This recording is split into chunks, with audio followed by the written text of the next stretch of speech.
À la lecture du livre des Actes, au chapitre 8, versets 26-40, nous avons Philippe, l'instrument humain, le moyen par lequel, d'un côté, le chercheur aveugle aura ses yeux ouverts, et de l'autre, le Saint-Esprit pourra accomplir son œuvre. Nous voulons tous être dans cette position où réellement, par notre moyen, si Dieu ainsi le veut, des hommes et des femmes droits, honnêtes et sérieux peuvent trouver ce qu'ils cherchent. Et, d'autre part, le Saint-Esprit peut trouver en nous un vase qu'il pourra utiliser là où il voit un tel besoin. Il n'y a sûrement rien que nous aimerions plus que cela, être simplement comme Philippe. Mais même dans le cas de Philippe, ce n'est pas qu'il était un mécanisme automatique, quelque chose qui fonctionnerait bon gré mal gré. Il y avait en lui ce qui a constitué la base pour que le Seigneur effectue son œuvre. Ce sont des choses très, très simples et cependant pas si faciles à trouver dans la vie pratique. Philippe était à la disposition du Saint-Esprit, ça ne fait pas de doute, c'était spécialement significatif dans son cas. Philippe se trouvait en Samarie. Beaucoup d'hommes et de femmes se convertissaient. Une grande œuvre de grâce se réalisait, si grande que des apôtres furent envoyés de Jérusalem pour s'occuper de la situation. Et Philippe était l'instrument principal dans cette œuvre. Or, quand vous êtes en plein dans quelque chose comme celle-là et que le Seigneur dit soudainement, maintenant Philippe, je veux que tu laisses tout cela et que tu descendes par le chemin qui est désert. Je ne te dirai pas pourquoi ni ce que je vais faire. Je te dis simplement, va au désert. Un homme peut se poser de grandes questions. Philippe aurait pu dire, mais Seigneur, que va-t-il se passer, Seigneur? Regarde cette grande porte ouverte, cette grande opportunité. Regarde ce que je fais en ce que je suis impliqué. Si je pars, que va-t-il se passer ici? Philippe aurait pu poser beaucoup de questions de ce genre et avec de sérieuses réserves les placer dans le chemin du Seigneur. Mais nous ne lisons rien de semblable. Le Seigneur avait simplement parlé et Philippe, étant entièrement à sa disposition, a obéi. C'est tout simple. Ah, qu'il est important d'être libre pour le Seigneur, d'être tellement à sa disposition, qu'il ne nous soit pas difficile de tout quitter, de nous ajuster à une toute autre situation. Si le Seigneur le dit, il faut le faire. C'est une grande chose. Ainsi, Philippe était à la disposition du Seigneur, ce qui est un facteur déterminant dans une œuvre comme celle d'apporter la lumière à des chercheurs aveugles et d'être non seulement la réponse aux besoins de l'homme, mais aussi la réponse aux besoins du Saint-Esprit, d'être à la disposition du Seigneur, décidé à répondre sans délai à ses suggestions. Le Seigneur l'a dit, mettons-nous à l'œuvre et laissons-lui la responsabilité. Tout s'est bien passé, le résultat était complètement assuré. Le Seigneur ne donne jamais d'explication par avance.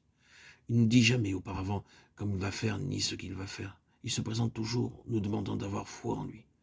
Toutes ces exigences portent en soi beaucoup d'occasions de discussion si nous sommes ainsi disposés et des mots suffisants, humainement parlant, pour le mettre en doute. Celui qui connaît l'esprit sait bien que la justification de ces exigences viendra alors que l'on suit la voie de la prompte obéissance. Voilà l'histoire simple, belle, mais renfermant des principes vitaux d'illumination. C'est ce que le Seigneur exige si nous voulons voir les gens avancer. De cela dépend tout véritable progrès spirituel, tout saut à la lumière, à la connaissance du Seigneur, dans la plus grande plénitude. Considérons encore cet homme. C'est une grande histoire, vous savez. Dans la Bible, l'Éthiopie est un type représentatif des ténèbres. Mais ici, les ténèbres se transforment en lumière, dans le plein resplendissement de midi, car Christ est cette lumière. La base sur laquelle se produit cette transformation est un cœur sincère, humble, décidé et honnête dans sa recherche.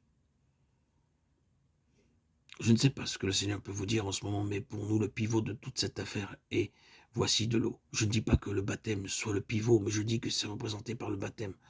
Sommes-nous prêts à aller au tombeau pour tout? Y a-t-il quelque chose à laquelle nous nous cramponnons, notre place, notre réputation, notre position sociale et tout cela? Ou bien est-ce que nous apportons toutes choses au tombeau?